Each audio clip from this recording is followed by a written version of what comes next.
Before he became the world's symbol of freedom, before he became South Africa's first black president, before the prison bars and the long walk to freedom, there was simply a boy named Rolihlahla Mandela.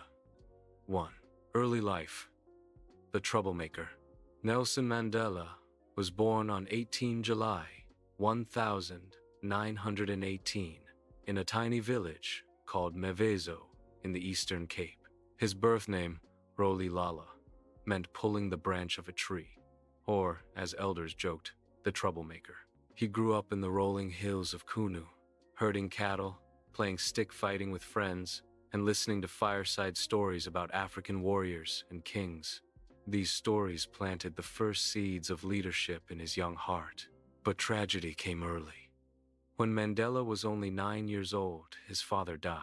He was taken to the great place of Mqwekazweni to be raised by the Thembu royal family. Here, Mandela learned discipline, respect, and the art of leadership. He watched chiefs settle disputes. He listened to elders speak of justice. And slowly, the boy from Qunu began to dream, a dream of serving his people. 2. Education. Awakening. Mandela was the first in his family to attend school. It was there that a teacher gave him an English name, Nelson. As he grew older, he studied at Healdtown, then Fort Hare University, one of the few places where black students could receive higher education. But Mandela's spirit was never quiet. When he and Oliver Tambo protested against unfair rules at Fort Hare, he was expelled. This troublemaker name was beginning to show. To avoid a forced marriage, Mandela fled to Johannesburg, where he worked as a watchman and later as a law clerk. The city opened his eyes to the harsh reality of apartheid. He saw black South Africans pushed out of their homes, arrested for carrying passbooks, beaten for speaking against injustice. His heart could not accept this. 3. Rising as a leader, Mandela joined the African National Congress, ANC. He studied law and, with Oliver Tambo, opened South Africa's first black law firm. Poor and oppressed people filled their office, seeking justice. Mandela gave them hope. As apartheid grew harsher, Mandela grew bolder. He helped organize boycotts, strikes, and the Defiance Campaign. He traveled the country, inspiring thousands. But this made him a target. 4. Arrest, trial, and life imprisonment. In 1962, Mandela was arrested. The apartheid government wanted to silence him forever. During the Rivonia trial, facing the death penalty, Mandela stood before the court and said the words that shook the world. "I have cherished the ideal of a democratic and free society.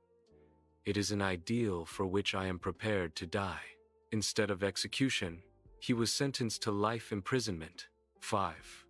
27 years behind bars. Mandela spent most of his imprisonment on Robben Island. The prison was cold, the work was hard, the wardens were cruel. But Mandela did not break. He studied. He taught prisoners.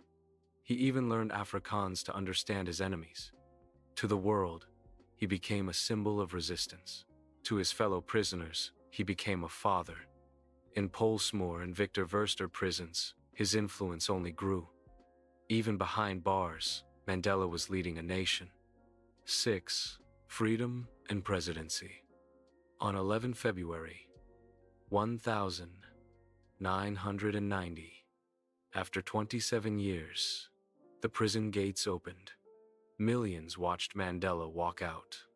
Tall, calm, unshaken. He did not call for revenge. He called for peace.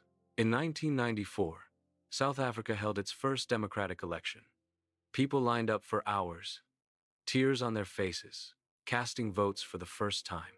Nelson Mandela became South Africa's first black president. He united a divided nation. He started the Truth and Reconciliation Commission. He led with dignity, forgiveness, and wisdom. Mandela served only one term, because for him, leadership was not about power, but purpose. 7. Later years and passing. After retiring, Mandela continued his work through the Nelson Mandela Foundation, focusing on peace, education, and the fight against HIV/AIDS. As he grew older, his health weakened. But even in his final years, the world looked to him as a symbol of hope. On 5 December 2013, Nelson Mandela passed away at the age of 95. The world mourned. Leaders, children, activists, and ordinary people came together to celebrate a life that changed history. His journey ended, but his legacy lives on in every act of justice, every voice that rises against oppression, and every dream of equality.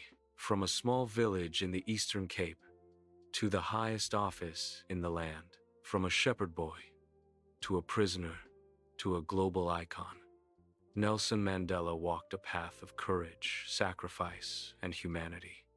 He taught us that freedom is not given, it is fought for.